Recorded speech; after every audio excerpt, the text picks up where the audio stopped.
Welcome to Haunted Voice Channel. Before we get started, just a quick reminder, there are minimal ads in this video. If you enjoy the content, please hit the like button and subscribe.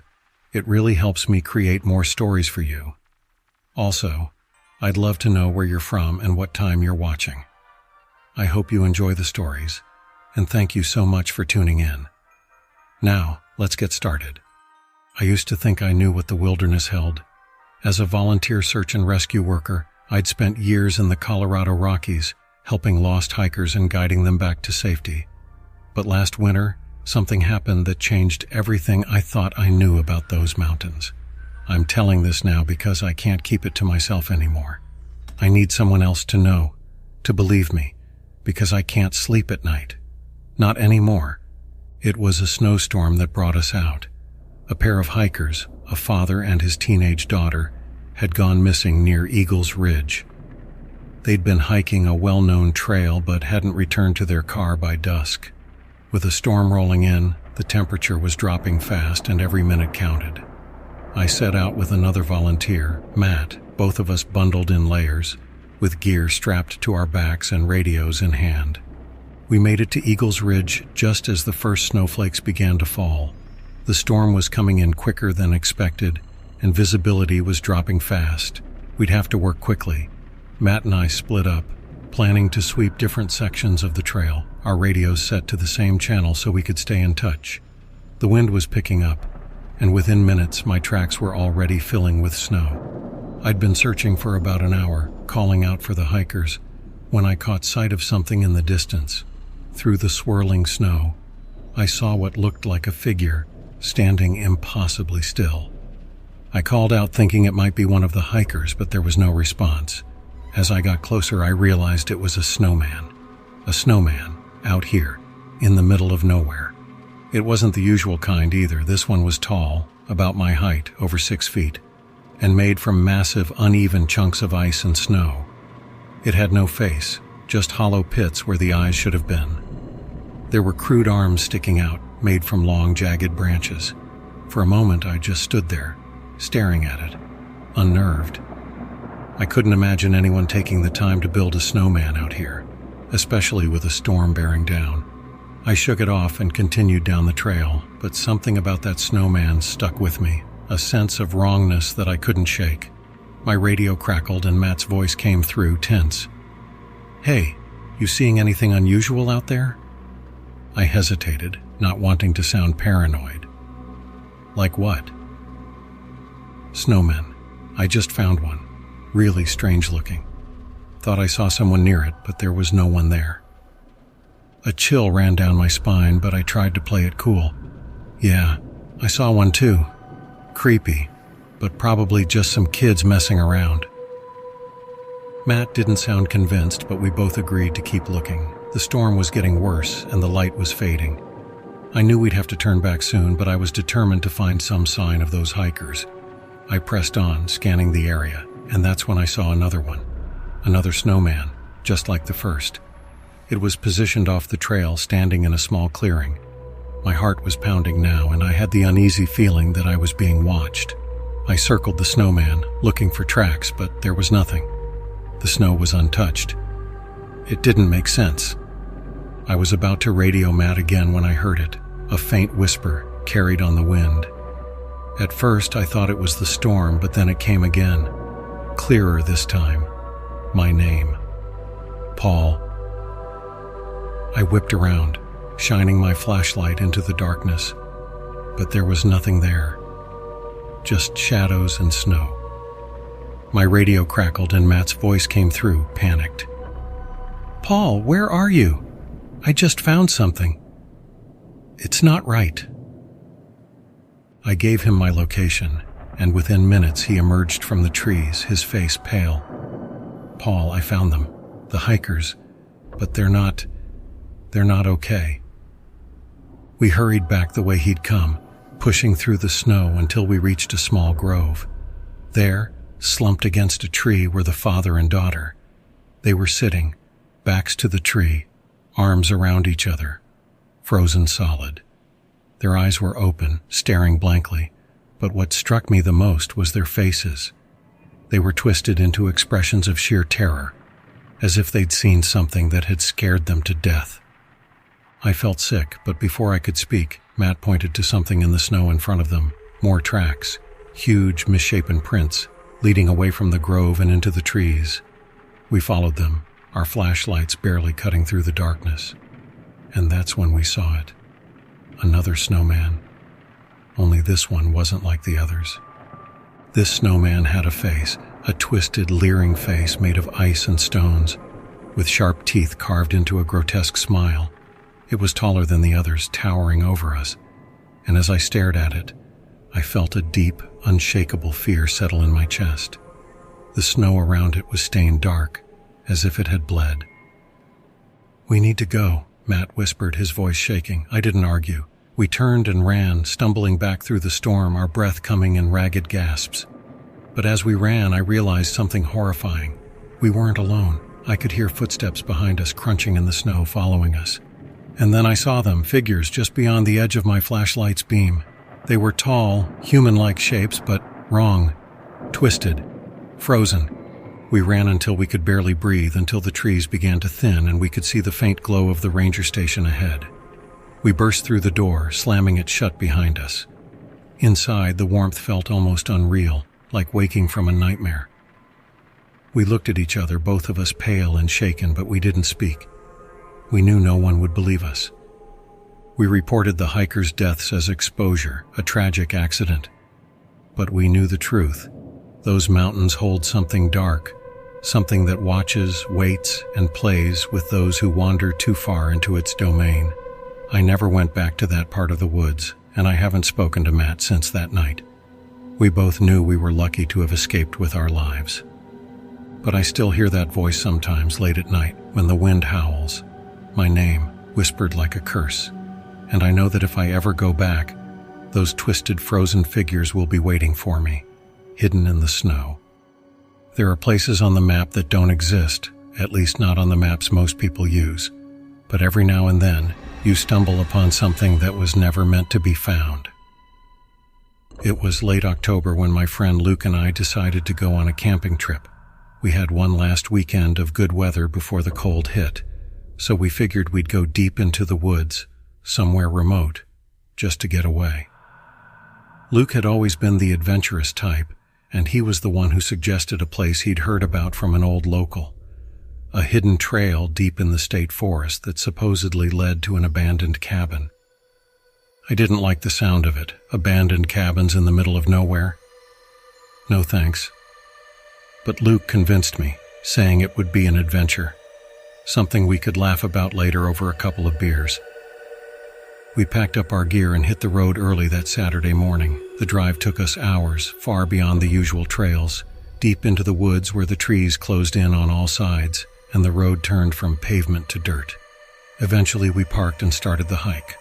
The trail wasn't marked on any map we had, but Luke swore he knew where he was going. The deeper we went, the more uneasy I felt.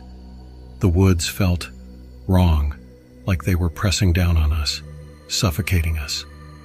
There were no sounds, no birds, no wind, just this oppressive silence that made the hair on the back of my neck stand up. After about 2 hours of hiking, we found it. The cabin was smaller than I expected, nestled between two towering pine trees, half hidden by overgrown bushes and vines. It looked ancient, like it hadn't been touched in decades. The wood was dark and rotting, the windows broken, and the door hung slightly ajar, creaking softly in the breeze that seemed to exist only in that small clearing. "See, told you it was here," Luke said, grinning as he pulled out his phone to snap a picture. I didn't respond. Something about the place gave me the creeps, but I didn't want to be the one to back out now. Luke pushed the door open, and it creaked loudly, the sound echoing through the silent forest. We stepped inside. The air was thick, musty, and the interior was exactly what you'd expect from an old, forgotten cabin. There was a single room, with an ancient fireplace, a broken table, and an old iron bed frame against the far wall. But it was what we found on the floor that made my stomach turn. Scratched into the wooden floorboards in long, jagged lines were symbols. Dozens of them. Circles, crosses, shapes I didn't recognize. They covered every inch of the floor, overlapping each other, some old, some fresher. My gut told me they weren't just random. "What do you think this is?" Luke asked, kneeling down to get a closer look. "I don't know, but it doesn't feel right," I replied, my voice barely a whisper. "Maybe we should get out of here." Luke laughed it off. "Come on, man, it's just some old carvings. Probably just kids messing around." He stood up, dusting off his hands. "Let's set up camp outside. We'll check this place out more in the morning." Reluctantly, I agreed. We set up our tent about 20 yards from the cabin, and as the sun set, we started a fire, hoping it would chase away the eerie feeling that clung to the clearing. But as the darkness closed in, that feeling only grew stronger. I couldn't shake the sensation that we were being watched. At some point during the night, I woke up to a sound. It was soft at first, like whispering, coming from the direction of the cabin. I sat up, listening intently. The fire had died down to embers, casting long shadows around our tent. Then I heard it again, a soft scraping sound, like something was dragging itself across the floor inside the cabin. I nudged Luke, who was sound asleep beside me. "Luke, wake up," I hissed. "There's something in the cabin." He groaned, half awake. "It's probably just an animal." I wasn't convinced. "No, it's something else. I can hear it." He sighed and sat up, rubbing his eyes. "Fine, we'll check it out." We grabbed our flashlights and cautiously made our way to the cabin. The door was still slightly open, creaking as it swayed in the light breeze. The whispering had stopped, but the air felt thick, like the woods themselves were holding their breath. Luke pushed the door open wider, and we stepped inside. The room was just as we'd left it, symbols carved into the floor, the same rotting furniture, the same eerie silence. But then I noticed something different. One of the symbols, one that I hadn't seen before, was carved deep into the floor, fresh and clean. It hadn't been there earlier. My heart started racing. "Luke, we need to go, now." But Luke wasn't listening. He was staring at the far corner of the room, his face pale, his eyes wide. I followed his gaze, and that's when I saw it. In the shadows, huddled in the corner, was a figure, small, twisted, its back to us, rocking back and forth. It looked human, but something was horribly wrong. Its limbs were too long, its skin stretched too tight over bones. It was muttering something, a low, raspy chant that made my skin crawl. Luke took a step back, his voice barely a whisper. "What the hell is that?" The figure stopped rocking. Slowly, painfully, it turned its head toward us, and that's when I saw its face, or what was left of it. The skin was torn and ragged, eyes black and sunken, mouth stretched into an unnatural grin. It let out a low, guttural growl and started crawling toward us, dragging itself across the floor, fingers scratching at the wood. We bolted. We ran as fast as we could, not stopping until we reached the trailhead, gasping for breath. When we finally made it back to the car, we didn't speak. We just got in and drove, leaving the cabin and whatever was in it far behind. A week later, Luke called me, his voice shaky. "I've been looking into that cabin. It wasn't just some abandoned shack. People used to go missing up there, hikers, campers. Locals said it was cursed, that anyone who stayed there wasn't meant to leave. I haven't been back in the woods since, but sometimes, late at night, I still hear it. That soft, scraping sound, like something crawling across the floor, trying to get closer." The thing about camping in the deep woods is that once the darkness sets in, you feel as if the forest itself is alive, breathing with every whisper of the wind, watching with every shadow that moves between the trees. When my friends and I decided to take a weekend off to explore a remote part of the forest no one seemed to go to anymore, I thought we'd be in for a thrill. I never imagined it would be the kind of thrill that would haunt my nights long after. We set up camp near a murky stream, the kind that barely gurgles, almost as if it's reluctant to make any noise. The trees here were massive, towering black silhouettes that swayed gently under a starless sky. It was just the four of us, me, my best friend Aaron, his girlfriend Jess, and Chris, a friend from college who was known for his love of ghost stories. The air was thick with the smell of wet moss and decaying leaves, and as we sat around our small fire, Chris began to share one of his usual tales. "Did you know," he started, leaning closer to the fire, his voice low, "there are places in these woods that even the animals avoid? Strange things happen here. People vanish, and sometimes they come back, changed." I rolled my eyes, but a chill ran down my spine. Erin laughed it off, but Jess clutched her jacket tighter around her shoulders. Chris continued, his face cast in shadows, and I suddenly felt an overwhelming sense of unease, like we were being watched. The first real scare came just after midnight. We were sitting around the dying fire when we heard it. A low, guttural growl coming from somewhere in the trees. It was a sound that didn't belong. A sound too deep to be a wolf, too predatory to be anything we'd normally encounter. We all went silent, straining our ears, our breaths coming shallow. "What was that?" Jess whispered, her eyes wide and flickering with panic. Before anyone could answer, a rustling echoed through the underbrush, followed by another growl, closer this time. We grabbed our flashlights and aimed them at the darkness, but the beams only pierced a few feet into the dense foliage. The sound of snapping twigs and crunching leaves got louder, and then we saw it. A pair of eyes, reflecting our light, unnaturally high off the ground. Aaron was the first to break. "We need to get out of here," he muttered, already backing toward the tent. But as soon as he spoke, the creature moved. A towering, dog-like figure with matted fur and elongated limbs, standing on two legs. It had a grotesque face, somewhere between a wolf and a man, its mouth pulled back in a snarl, revealing rows of jagged teeth. We bolted for the tent, but before we could reach it, a flashlight beam caught something else. A figure in a ranger's uniform, standing perfectly still at the edge of the clearing. He was tall, with an unsettling calmness about him, his face hidden under the brim of his hat. "You kids shouldn't be here," he said, his voice low and almost too smooth. "There are things in these woods, things that don't take kindly to trespassers." I wanted to ask him what he meant, but the words wouldn't come out. The man stared at us, his eyes devoid of any warmth, like he was assessing whether we were worth saving. Behind him, the creature had disappeared, but its presence lingered, a palpable weight in the air. "We're leaving," Chris stammered, grabbing Jess by the arm. But the ranger raised a hand, stopping us.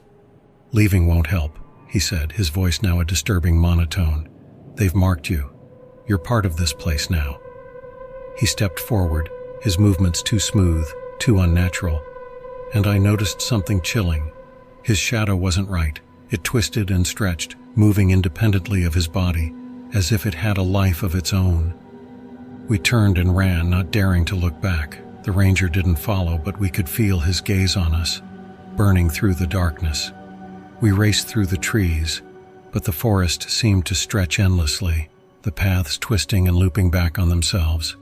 Every few moments we'd catch glimpses of shadows that didn't belong, humanoid shapes that slithered between the trees, watching us with eyes that glowed like embers. By the time we stumbled upon another clearing, our breaths ragged and our bodies aching, it was nearly dawn. But then we saw him again, the ranger standing in the center of the clearing, his arms crossed, waiting. He smiled, a cold, mirthless smile that sent a shiver down my spine. "You can't leave," he whispered, his voice echoing unnaturally through the clearing. "The woods have claimed you." At that moment, the shadows around him began to shift, peeling away from the trees and forming into twisted, nightmarish creatures. Long limbs, faces that seemed to melt into grotesque expressions, skin that rippled like water. They moved with jerky, unnatural motions, their eyes hollow and lifeless like puppets controlled by unseen strings. We backed away, but the creatures closed in, surrounding us. I could hear Aaron muttering to himself, Jess sobbing softly, and Chris was frozen, staring at the ranger as if he recognized something in him. But before any of us could react, the creatures pounced, their forms merging with ours, shadows enveloping our bodies until everything went black.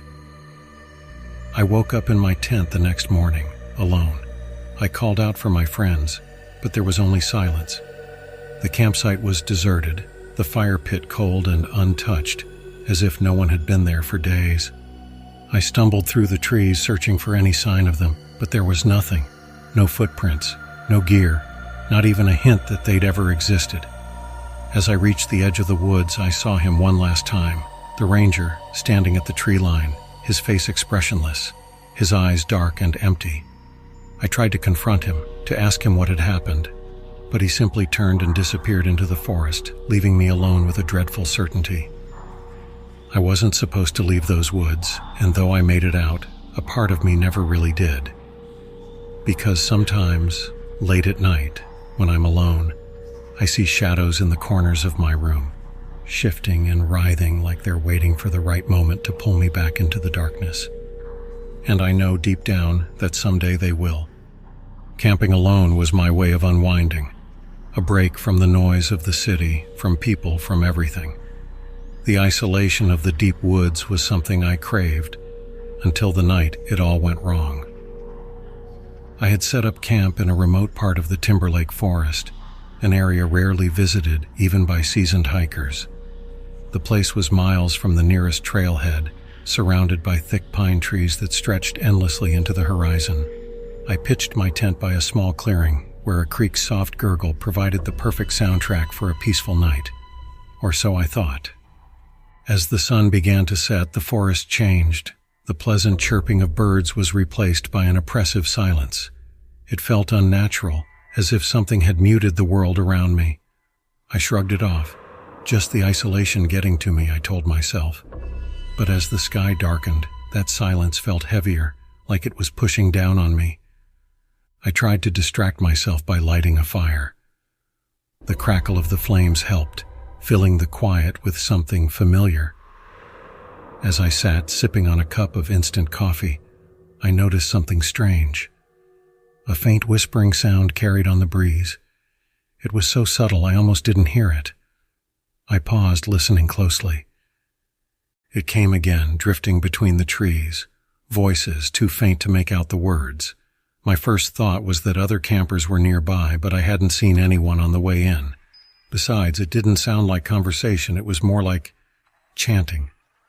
A chill crept down my spine. I stood up, shining my flashlight into the forest, trying to pinpoint the source. But the light barely penetrated the darkness, only illuminating the twisted branches of the pines and the undergrowth. The whispering stopped. For a moment, I thought it was over. But then there was a sharp, high-pitched whine, a sound like a tree being strained to the breaking point. It reverberated through the woods, unnerving and unnatural. I felt a knot form in my stomach. Deciding to take a look around, I grabbed my knife and my flashlight and ventured away from the campsite. The deeper I walked into the woods, the more disoriented I became. The trees seemed closer together, their trunks gnarled and warped in ways I hadn't noticed before. I could still hear the creek behind me, but it sounded further away than it should have been. Suddenly, the whispering returned, louder now, and this time it seemed to be coming from all directions. My pulse quickened and I tried to focus, scanning the trees. Then I saw it. A figure stood among the pines, tall and thin, almost skeletal. It was draped in a tattered cloak of shadows, barely visible against the dark backdrop of the forest. It was unnaturally still, watching me from a distance. My breath hitched and I instinctively stepped back, but my feet felt rooted to the spot. The figure moved, not walking but gliding like a shadow slipping between the trees. As it approached, I noticed something worse. It wasn't alone. Several more figures emerged, their shapes distorted, their eyes glowing faintly like embers in the dark. They surrounded me, their whispers growing louder and more frantic, as if they were speaking a language I couldn't understand. The chant swelled, and my head began to spin. I turned and ran, crashing through the underbrush, desperately trying to get back to the campsite. The figures followed, their whispers echoing in my mind, no longer just sounds but thoughts. Dark, invasive thoughts telling me to give in, to surrender to the forest. I burst through the clearing and into my campsite, stumbling to a halt near the fire. It had nearly burned out, leaving only faintly glowing embers. My flashlight flickered as the batteries died, plunging me into near-total darkness. The whispering seemed to surround the clearing, a constant hiss that never stopped. I grabbed my pack, my mind racing. I had to get out of there, but in the darkness I wasn't sure if I could find my way back to the trail. Before I could make a decision, the trees around me seemed to shift, as if the forest itself was closing in. The figures appeared again, just beyond the firelight. Their eyes, those faintly glowing embers, stared at me, unblinking. That's when I heard it, something large moving through the trees, a heavy, deliberate sound different from the whispering figures. It was coming closer, and I could feel the weight of its presence, like the air itself had thickened. A shape emerged from the forest, towering over the others. It was immense, easily 9 or 10 feet tall, its body hunched and covered in matted fur. Its face was a grotesque blend of animal and human, with long pointed ears and eyes that shone brighter than the others. Its mouth curled into a snarl, revealing rows of jagged teeth. I realized what it was. A creature I had only heard about in whispered legends, the Dogman. The figures around me retreated, as if they feared the beast. The Dogman's gaze locked onto mine, and I was paralyzed, unable to move. It let out a low, guttural growl, the sound vibrating through my bones. The creature stepped forward, and I felt the overwhelming urge to flee, but my legs wouldn't respond. Suddenly, a branch snapped behind me. I spun around to see another park ranger. Where the hell had he come from? His face was shadowed, and he didn't seem afraid. "You need to leave, now," he said, his voice steady, but there was something off about him. Before I could ask who he was, the Dogman let out a deafening roar, and I bolted. I didn't look back. I didn't care where the trail was. I just ran. By some miracle, I made it to my car. I drove all night, not stopping until I was far from those cursed woods. But something still haunts me. That park ranger, there was something familiar about him. When I reported the incident the next day, they told me no other ranger had been on duty in that section of the park. And the whispers? They followed me for days after I left, always just on the edge of my hearing. Now every time I'm alone, I can feel them. The figures watching, the Dogman lurking, waiting for me to return to the forest. And the whispers, they're getting louder. It started as a simple weekend getaway. I'd been feeling burnt out from work, and the idea of spending a couple of days off-grid sounded perfect. There's a place I'd been to once before, years ago, deep within the Thistle Creek woods. It's quiet, isolated, exactly what I needed. I arrived late in the afternoon, just as the sun dipped below the tree line. As I walked down the narrow path leading to the clearing, I noticed how thick the forest felt, almost suffocating. It was too quiet. No birds, no rustling leaves, just the crunch of my footsteps on the damp ground. The trees seemed taller than I remembered, their twisted trunks forming strange shapes in the fading light. I shook off the unease and set up camp. By the time I got a fire going, the darkness had settled in, wrapping itself around me like a heavy blanket. I'd been to plenty of secluded spots before, but something about this place felt different, like it was alive, watching me. I shrugged it off, convincing myself that I was just tired and jumpy. The first sign that something was off happened when I went to get more firewood. As I wandered around, flashlight in hand, I thought I heard footsteps behind me. I turned around quickly, shining my light through the trees, but there was nothing, just darkness. I laughed at myself for being paranoid and continued picking up branches. Then I heard it again, louder this time, a distinct crunch like someone or something was walking just out of sight. I held my breath, straining to listen, but the sound stopped. Slowly, I turned back toward the campsite, deciding I had enough firewood. I sat by the fire, trying to shake off the feeling that I wasn't alone. The flames crackled, casting long, dancing shadows across the trees, and then I heard a noise that made my skin crawl. It was a voice, calling my name from deep within the forest. It was my voice. "Eli," it called, mimicking the way I might call out to someone in the distance. "Eli, are you there?" I stared into the darkness, my heart racing. It didn't sound like an echo. It sounded intentional, like something was trying to lure me away from the safety of the fire. Every instinct screamed at me to stay put, but curiosity got the better of me. I grabbed my flashlight, stood up, and took a few steps toward the trees. "Hello?" I called, the word barely more than a whisper. I felt foolish, but I had to know. Silence. And then the voice called again, closer this time, with an eerie familiarity that sent chills down my spine. "Eli, come here." I shined my flashlight into the trees, and that's when I saw it. A figure stood between the pines, maybe 20 feet away. At first, I thought it was my own reflection in the beam, but then it moved, slowly, unnaturally. Its limbs were elongated, too thin, and its skin had a strange grayish pallor that seemed to shimmer in the light. I wanted to run, but my feet were rooted to the ground, frozen in terror. The thing tilted its head, watching me, and then it smiled. Not a human smile. Its mouth stretched too wide, showing rows of sharp, blackened teeth. I stumbled back, tripping over my own feet as it took a step forward. It stopped, and I thought maybe it wouldn't follow me. But then it began to speak again, in my voice, but distorted, like a recording played at the wrong speed.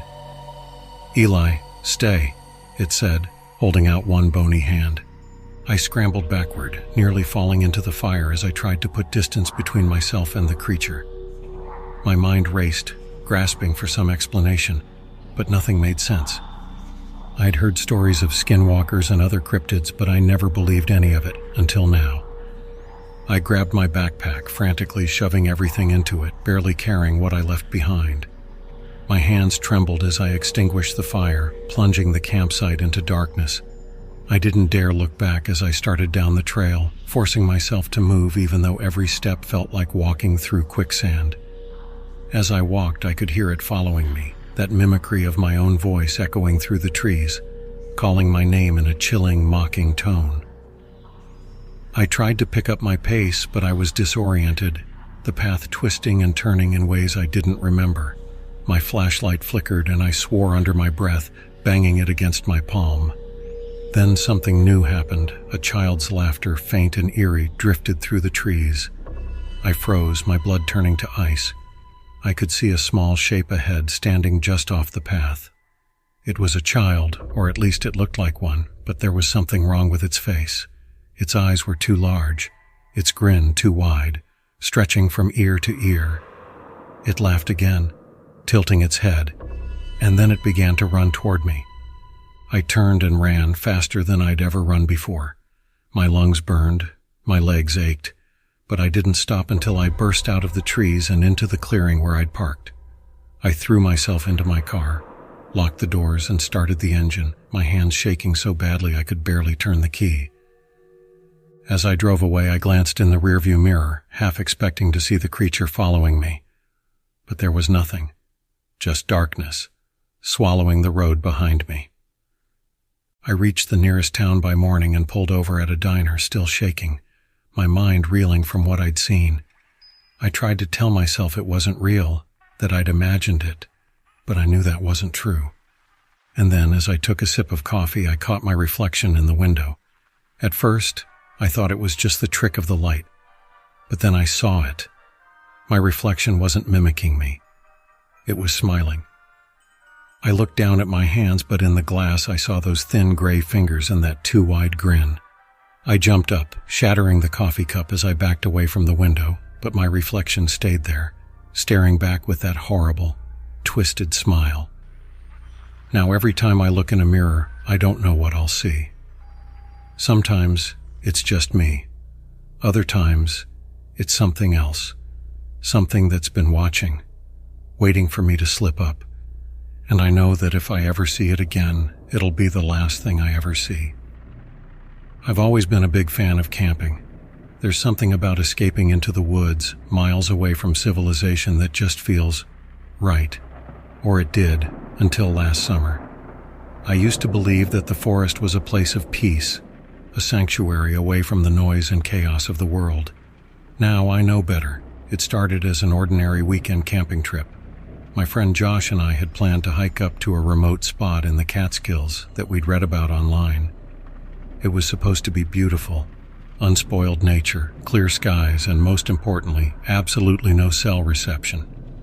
We wanted to disconnect for a few days, breathe the fresh air, and maybe spot some wildlife. But what we found there was something no one could ever be prepared for. We arrived late in the afternoon, hiked a few hours, and finally reached a clearing just before sunset. The forest was thick, the kind where the trees seemed to huddle together, branches interlocking like they're conspiring to keep the sun out. It felt almost suffocating, but we brushed it off, setting up camp near a small stream. We built a fire, cooked a simple meal, and started sharing stories. Josh was telling some stupid ghost story when we both heard it, a rustling just beyond the circle of firelight. I remember pausing, staring into the darkness, and then Josh laughed, saying it was probably just a raccoon or something.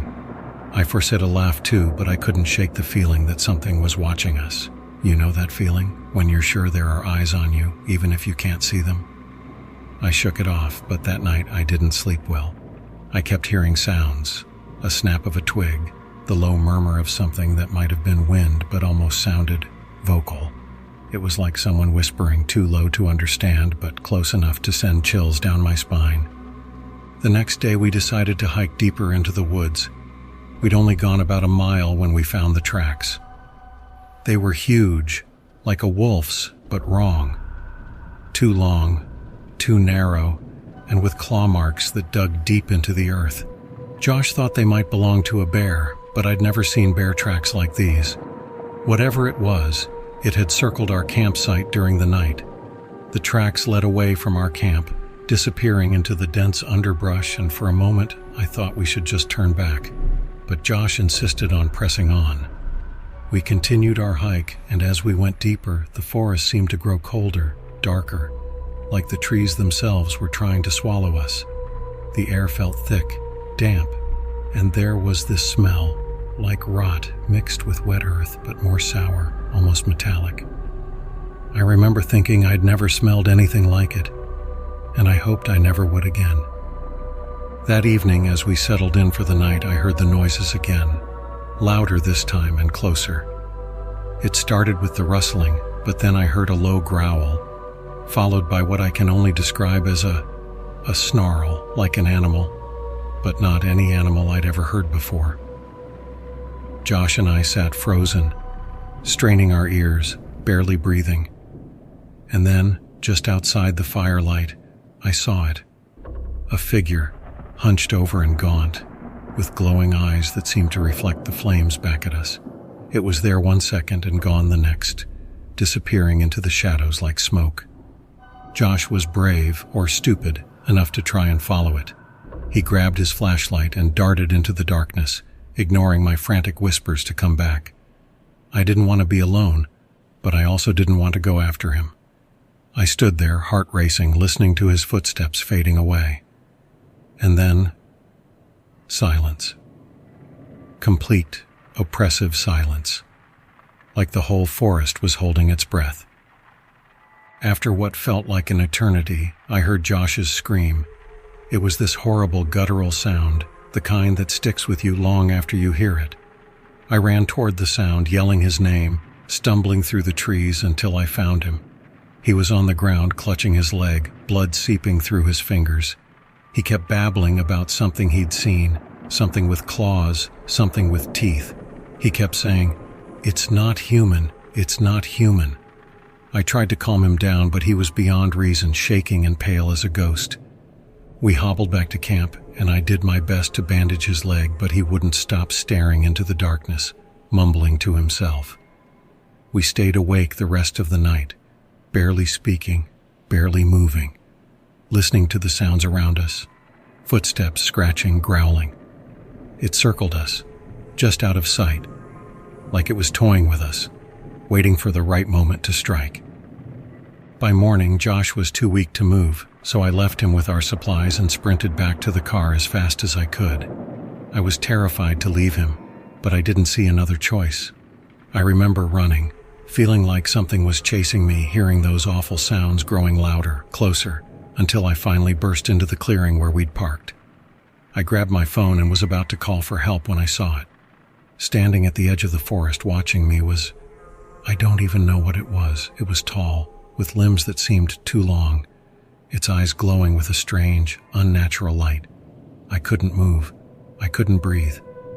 I just stood there, frozen, as it stared back at me with this twisted expression, almost like it was smiling. And then it spoke. I'll never forget those words. It didn't sound human, but it spoke English, in this gravelly, guttural voice that seemed to echo inside my head. It said, "You can't save him. He's already mine." I don't know how I managed to drive away, but somehow I did. When I got back with help, there was no trace of Josh, no trace of our campsite, no trace of anything. It was like we'd never been there. The only thing they found were those tracks leading deep into the forest and then disappearing, as if whatever made them had simply vanished into thin air.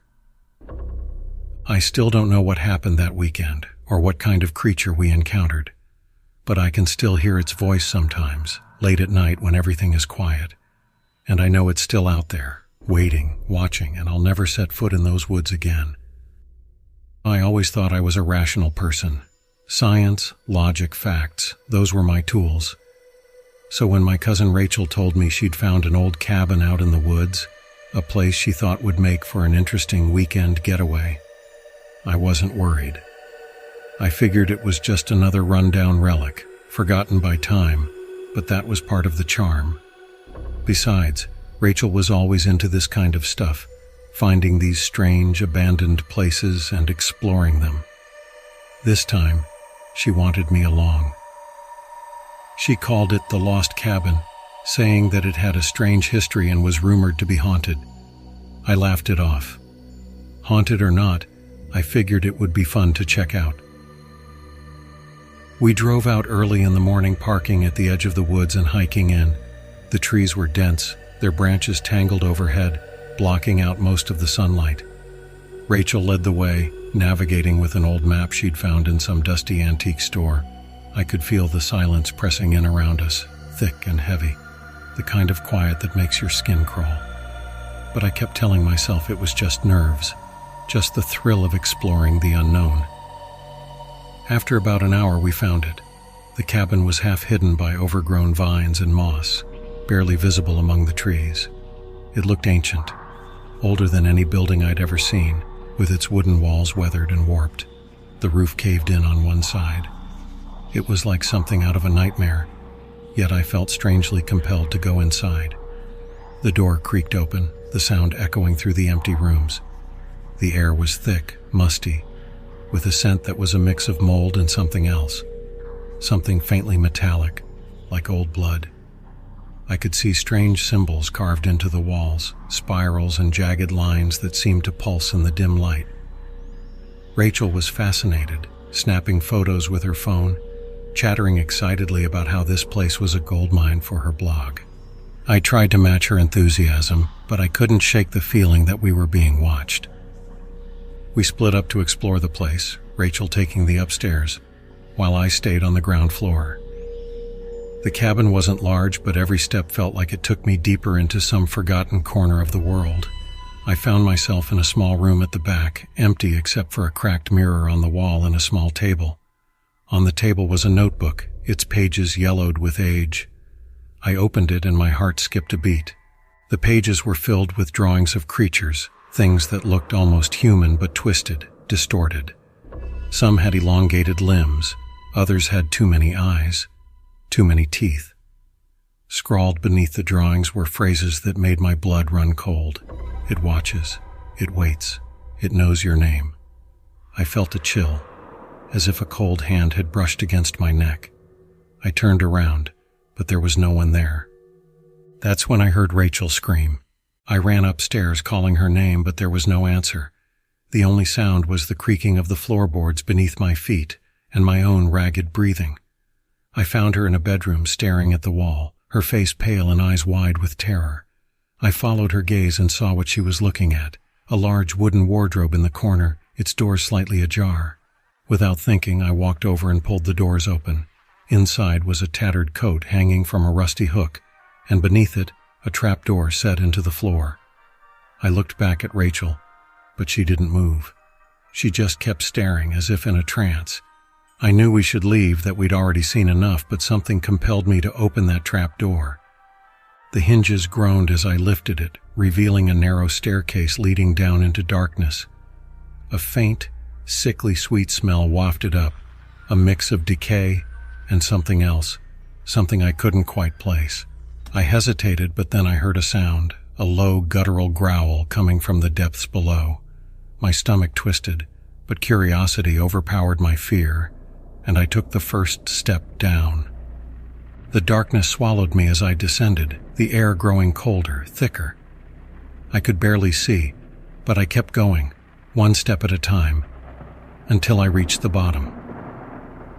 I found myself in a small circular room with walls made of rough stone. In the center was a pit, and around it more of those strange symbols carved deep into the stone. Before I could react, I heard a scuffling sound behind me. I spun around, and that's when I saw it. A figure lurking just beyond the edge of the pit, half hidden in the shadows. It was tall, impossibly tall, with limbs that seemed to stretch unnaturally long, its face hidden beneath a hood. I couldn't see its eyes, but I could feel them on me, cold and hungry. I stumbled back, my heart hammering in my chest, but the figure didn't move. It just stood there, watching, its head tilting slightly as if studying me. And then it spoke, in a voice that was barely a whisper yet echoed in my mind. "You shouldn't have come here." I turned and ran, scrambling up the stairs, my breath coming in gasps. I reached the top, slamming the trapdoor shut, and looked around for Rachel. She was gone. I called her name, running through the rooms, but there was no trace of her, no sign that she'd ever been there. I stumbled out of the cabin and into the woods, the trees seeming to close in around me, their twisted branches reaching for me like claws. I ran until I couldn't breathe, until I finally collapsed on the forest floor. When I looked up, the cabin was gone. There was nothing but trees stretching endlessly in every direction. I made it back to town eventually, though I don't remember how. I told the police, but they didn't believe me. No one did. They searched the woods but found nothing. No cabin, no Rachel, nothing but empty forest. That was 3 months ago. I haven't been back to the woods since, but sometimes late at night, I'll catch a glimpse of a figure just outside my window, tall and hooded, watching, waiting. And every time I hear that same whisper echoing in my mind. "You shouldn't have come here." Now I know I didn't just lose Rachel in those woods. I lost a part of myself. Something followed me out, something that shouldn't be here, something that knows my name. And somehow, I know it won't rest until I come back. I've always been the kind of person who enjoyed my own company. Alone, I could think clearly, away from the constant hum of city life. So, when I decided to take a solo camping trip deep into the national forest, it didn't feel reckless or strange. It felt like a reset, just me, the trees, and the open sky. The location was remote, about a 5-hour drive into the heart of the forest, followed by a 2-hour hike off the main trail. I'd chosen a spot far from any popular campsites, an area that few hikers ventured to. The idea of being miles away from anyone else was exactly what I needed. The hike in was uneventful, peaceful even. The towering pines seemed to whisper in the breeze, and the path was well worn enough to follow without much difficulty. By the time I reached my campsite, the sun was just beginning to set, casting a warm golden glow through the trees. I set up my tent in a small clearing, made a modest fire, and settled in for a quiet night. As the fire crackled and the light began to fade, the forest around me came alive with the sounds of night. Crickets chirped, and the occasional hoot of an owl echoed through the trees.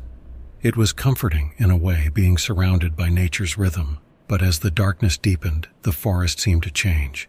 The sounds became less distinct, more distant, and an eerie quiet began to settle over the campsite. I brushed it off as my imagination. It was just the isolation playing tricks on me, making me more aware of the silence. I sat by the fire, poking at the embers when I heard it, something faint, almost like a whisper carried on the wind. I paused, listening carefully. Nothing. Just the fire and the gentle rustling of leaves in the breeze. Then it came again. A whisper, so faint I couldn't make out the words. It seemed to come from just beyond the reach of the firelight, somewhere in the trees. My heart skipped a beat, and I scanned the forest with my flashlight, the beam cutting through the darkness but revealing nothing. I told myself it was the wind, or maybe some animal far off in the woods. I wasn't used to being this far out, alone, with nothing but the trees for company. My mind was probably just playing tricks on me. And still, I couldn't shake the feeling that I wasn't as alone as I thought. I stoked the fire, trying to push the unease from my mind. Hours passed, and the whispering stopped, but I kept glancing into the dark woods, my nerves on edge. The fire crackled and popped, sending sparks into the air, and for a moment, everything felt calm again. Then, out of nowhere, I heard it, a soft snap like a branch breaking underfoot. This time, it was close, too close. I froze, every muscle in my body tensing. The sound had come from the trees, just a few yards beyond my camp. I grabbed my flashlight and stood up, slowly turning toward the source of the noise. "Hello?" I called out, my voice shaky in the quiet. No answer, just the oppressive silence and the low hum of the fire behind me. I shined the light into the woods, scanning the trees, but there was nothing, no movement, no sign of anyone or anything. But the feeling of being watched was overwhelming, pressing down on me like a weight. I stood there for what felt like an eternity, straining to hear something, anything. But the forest had gone completely still. No crickets, no wind, just silence. Slowly, I backed away toward the fire, my eyes never leaving the tree line. I knew it had to be an animal, something small, maybe a deer or a raccoon. But the footsteps, they had sounded too deliberate, too slow, as if whatever was out there was aware of me, watching my every move. I sat down, keeping my flashlight close, and tried to calm my racing thoughts. The fire was burning low now, and the shadows around me grew longer, darker, twisting in the flickering light. That's when I heard it again. The whisper. But this time it was different, closer, clearer. My name. Someone or something had whispered my name. My blood ran cold. I stood up so fast I nearly knocked over the fire pit. My heart hammered in my chest, and I shined the flashlight wildly into the trees, searching for any sign of movement. Nothing. The whisper came again, my name drawn out in a slow, almost sing-song voice, as if it were coming from every direction at once. I spun around, pointing the light into the woods, but no matter where I looked, the trees seemed empty. I was alone. But how did it know my name? My pulse raced as I backed toward my tent, my hands shaking so badly I could barely hold the flashlight. Every instinct told me to run, to get out of there, but something kept me rooted to the spot. The whispering continued, soft and rhythmic, calling my name over and over again. I could feel the hairs on the back of my neck standing on end, my body trembling with fear. Then, just beyond the reach of the firelight, I saw something move. A figure. It was faint, barely more than a shadow, but it was there, standing just inside the tree line, tall and unnaturally still. My flashlight flickered as I pointed it toward the figure, but the light seemed to bend around it, like it couldn't touch whatever was standing there. I couldn't make out any details, just a dark shape, human-like, but wrong. Too tall, too thin, its outline shimmering like a heat mirage, and those eyes, two pale orbs reflecting the faintest glint of light. I stumbled backward, my mind reeling. The whispering grew louder, more insistent, and I realized with a sickening dread that it wasn't coming from the figure. It was coming from behind me. I spun around, but there was nothing, just empty air and the dying fire. But the whispering was everywhere, filling the air, growing louder, closer. I grabbed my bag, my legs shaking so badly I could barely move, and bolted. I didn't even bother to pack up the tent. I just ran, flashlight in hand, my breath coming in ragged gasps as I tore through the forest, back toward the trail. The whispering followed me. I could hear it in my ears, in my head, growing louder with every step. The figure, whatever it was, stayed just at the edge of my vision, never fully visible, but always there, watching, waiting. I didn't stop running until I reached the car. I slammed the door shut and fumbled with the keys, my hands shaking uncontrollably. As the engine roared to life, I sped down the dirt road, not daring to look back. Even now, as I sit here safe in my apartment, I can still hear it. The faint whisper of my name, carried on a breeze that shouldn't exist, drifting through the cracks in the walls. I know I wasn't alone out there, and whatever it was, it knows my name. I've always preferred camping alone. There's something about being out in the wilderness, miles from anyone else, that clears my head. No noise, no responsibilities, just me and the trees, the stars, and the crackle of a fire. I've done it dozens of times, and it's always been peaceful. Until last weekend. I found this spot online, mentioned in a few obscure camping forums. It wasn't on any official map, and the directions were vague. Just follow the old logging road until it ends, then hike a couple of miles west. That's the kind of isolation I craved, so I packed my gear, threw it in my truck, and headed out. The drive was long, winding deeper into the mountains, the road getting rougher and narrower as I went. Eventually, the asphalt gave way to gravel, then dirt, and finally, it wasn't much more than a path between the trees. No signs, no mile markers, just forest. When the road ended, I parked, grabbed my pack, and set off into the woods, the excitement of solitude buzzing in my chest. The hike in was beautiful. Thick pines towering above, the underbrush thick but manageable. The air was crisp, the sun filtering through the trees in golden rays. After about 2 hours of walking, I found the perfect spot, a small clearing near a stream with a natural ring of trees that made it feel almost cozy. I set up camp, got a fire going, and settled in for the evening. As the sun dipped behind the mountains, the woods grew darker and the air cooler. I sat by the fire, eating a simple meal, enjoying the quiet. There's something about the silence out there that feels different. In the city, silence is rare, always interrupted by cars or distant voices. But here it was pure, just the rustling of leaves, the gurgling of the stream, the crackling fire. By the time night fully settled in, I was ready to sleep. I doused the fire, climbed into my tent, and zipped up my sleeping bag.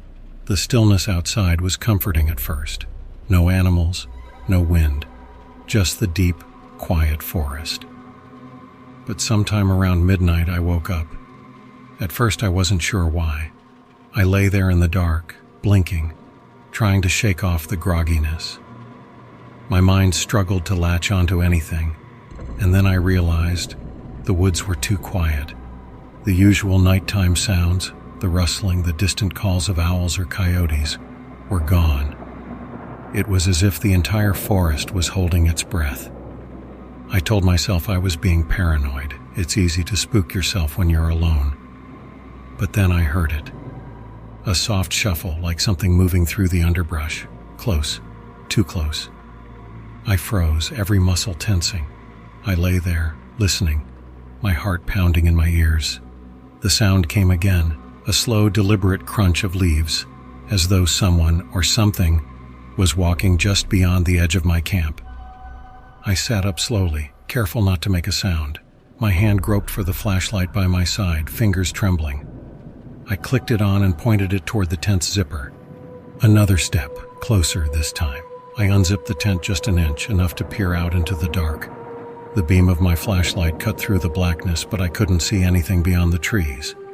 I held my breath, straining my ears for any sign of movement. Then it stopped. The shuffling, the crunching, silence.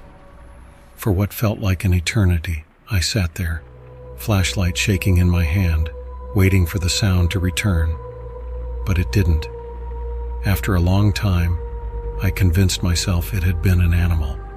Maybe a deer, curious about the camp, nothing dangerous. I zipped the tent back up, turned off the light, and lay down, though sleep didn't come easily after that. I must have dozed off eventually because when I woke again it was still dark, and I immediately felt it. That sense of something being wrong. I lay there, eyes wide open, listening. That's when I heard it again. Not the shuffling this time, but breathing. Deep, slow breaths just outside the tent. I could feel my heart hammering against my ribs. The sound was unmistakable. Someone, or something, was standing just outside. I didn't dare move. I didn't dare breathe. I just lay there, listening, my entire body frozen in terror. The breathing was so close I could almost feel it.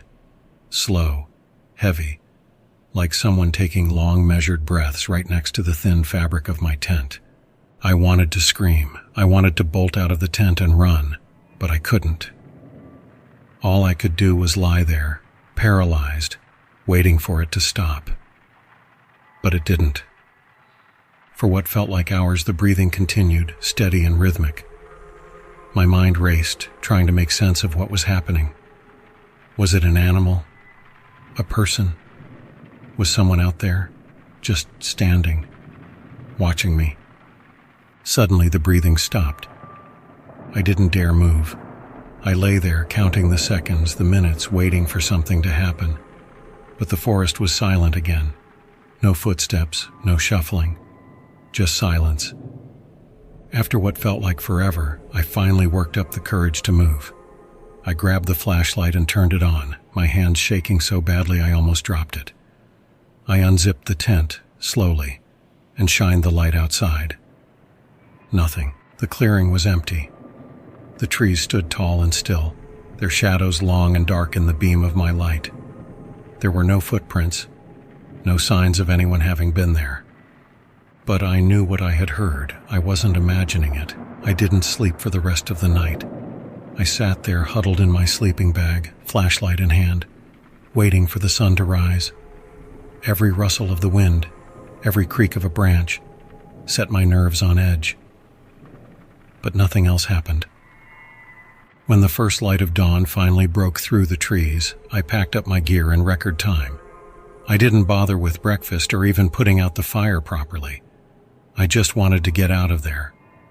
As I hiked back toward my truck, the forest felt different. The sense of peace I had always loved about camping was gone, replaced by a feeling of unease, like I was being watched. Every now and then, I would glance behind me, half expecting to see someone standing in the distance, but there was never anyone there. I reached the truck, threw my gear in the back, and peeled out of there, my heart still racing. I didn't look back once. It's been a few days now, and I still can't shake the feeling that something followed me out of those woods. I don't know what it was, an animal, a person, or something else entirely. But every night since then, when I lie down to sleep, I swear I can still hear it. That slow, deliberate breathing just outside my window.